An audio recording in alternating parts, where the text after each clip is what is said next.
सर्वप्रथम सर्वांना माझा नमस्कार. कुठलीही गोष्ट करायची असली तर आपण म्हणतो लोक काय म्हणतील याचा विचार किती दिवस करायचा, लोक काय म्हणतील याचा विचार किती दिवस करायचा, सबसे बडा रोग मेरे बारे में क्या कहेगी लोग. काही घेत नाही, ती वेळ आहे, त्या वेळेतच तुमचा स्टॉक पडला पाहिजे, त्या वेळेतच तुमचं सगळं झालं पाहिजे. का?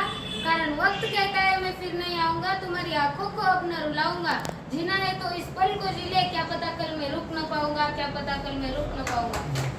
सुस्वागतम सुस्वागतम सुस्वागतम. तर आज आपण आलेलो आहोत गजानन चव्हाण सर, हे आदर्श शिक्षक, यांच्या घरी आपण सर्वजण वेळात वेळ काढून आलात त्याबद्दल तुम्हा सर्वांचे मी छोटासा सार्थक घुगे अगदी प्रांजळ मनाने आभार व्यक्त करतो. व आजचे आपले सत्कार मूर्ती आहेत राजेंद्र सांगळे.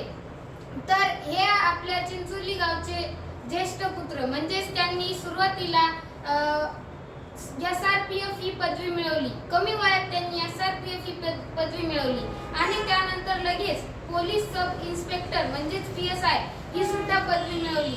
खरंच लोक म्हणतात ते खरंच आहे. जिद्द, मेहनत आणि चिकाटी या तीन गोष्टीमुळे मनुष्य त्याच्या शेवटच्या म्हणजे यशाच्या शिखरापर्यंत पोहोचतो आणि ते यशाचं शिखर जिद्द आणि मेहनत व चिकाटीमुळे आपल्या गावचे पुत्र राजेंद्र सांगळे हे शिखर त्यांनी खूप प्रामाणिकपणे गाठले.